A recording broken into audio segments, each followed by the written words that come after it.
History is filled with shadows, places where the light of fact flickers and dies, leaving only whispers of what might have been. Today, we journey into one of those shadows, back to the height of the Roman Empire, a time of conquest, glory, and secrets buried so deep they were never meant to be found. Our story begins not in Rome, but far to the south, in the sun-scorched lands of Egypt, a province of mysteries as ancient as the Nile itself.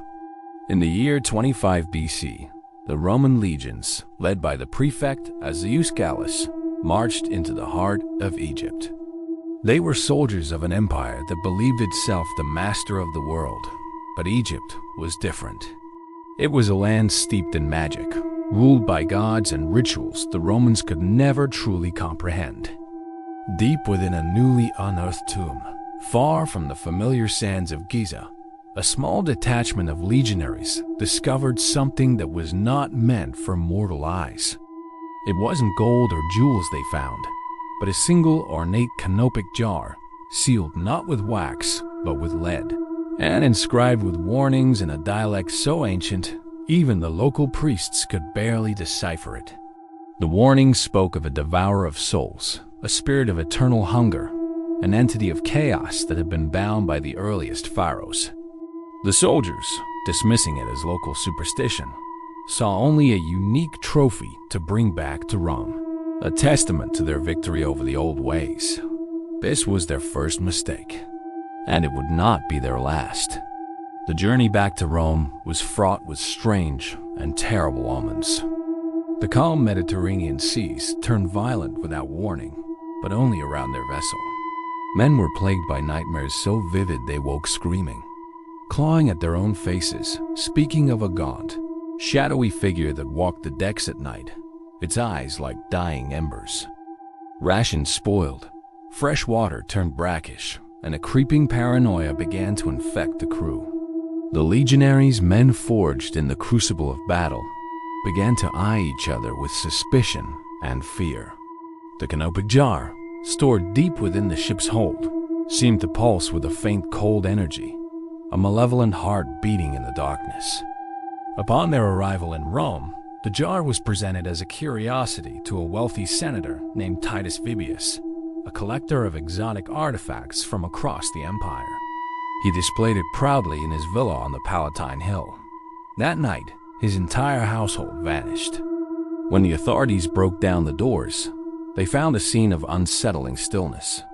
Food lay half-eaten on the table, wine remained in goblets, but of the senator, his family, his servants, his guards, there was no sign.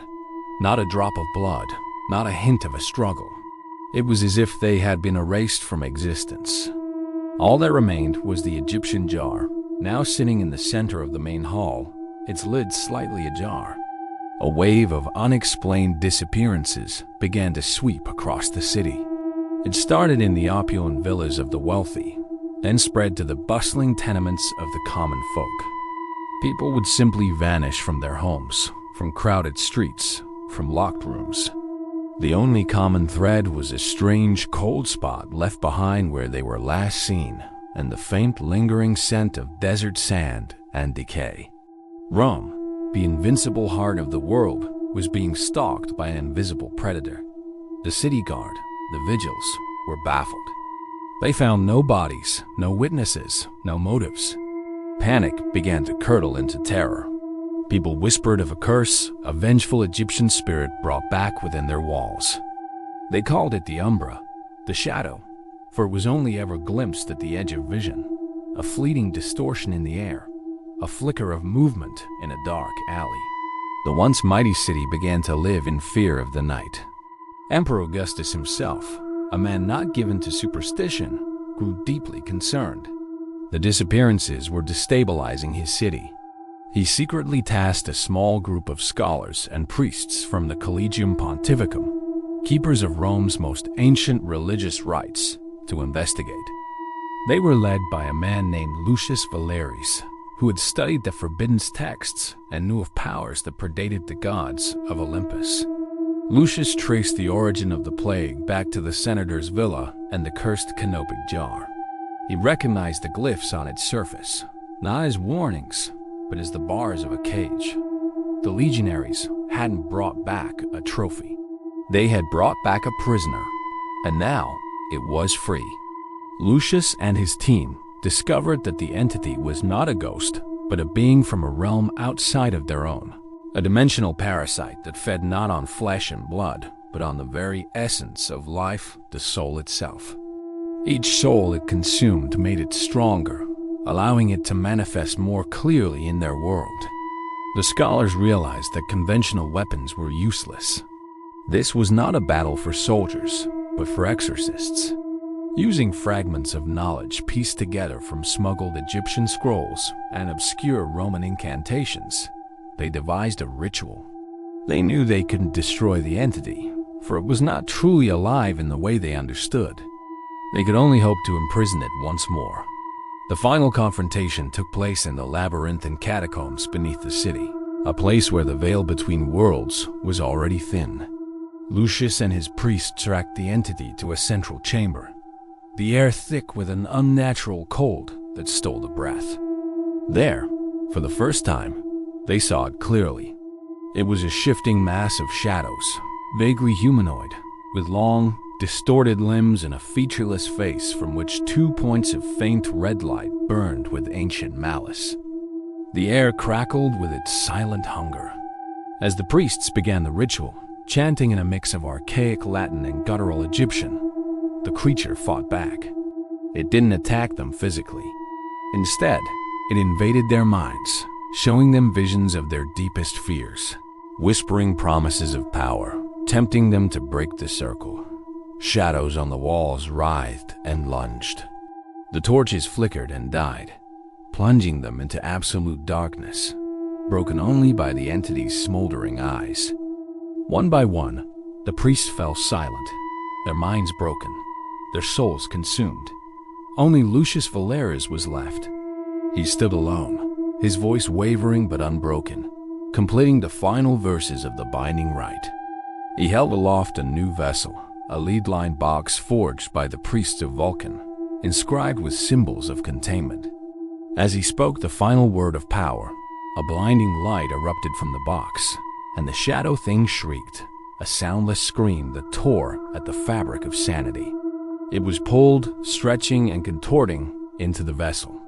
With his last ounce of strength, Lucius slammed the lid shut and sealed it with his own blood. The cold vanished. The oppressive silence was broken by the sound of his own ragged breathing. Lucius had succeeded, but at a terrible cost. He was the sole survivor. The box, now pulsing with a contained, furious energy, was taken to the deepest, most secret vault beneath the capital in hell, a place known only to the Emperor and his most trusted successors. All records of the entity, of the disappearances, and of Lucius's heroic sacrifice were ordered destroyed. The official explanation for the weeks of terror was a sudden virulent plague. Rome needed to believe it was invincible. It could not know a demon had walked its streets. For centuries, the prison held. But empires fall. Rome was sacked, its treasures looted, its secrets scattered. What happened to that lead-lined box? Did some Visigoth raider, thinking it held gold, pry it open? Was it lost in the collapse of the vaults, buried deep beneath modern Rome, its prisoner slowly weakening the seals over millennia, waiting? The story of the Roman legion says demon is a chilling reminder that there are things in this world, ancient and terrible things, that should remain buried. Sometimes, the greatest discoveries are the ones never made. Perhaps, even now, in the darkness beneath our feet, an ancient hunger waits patiently for its chance to feast on our world once more. Thank you for joining us on this journey into the shadows.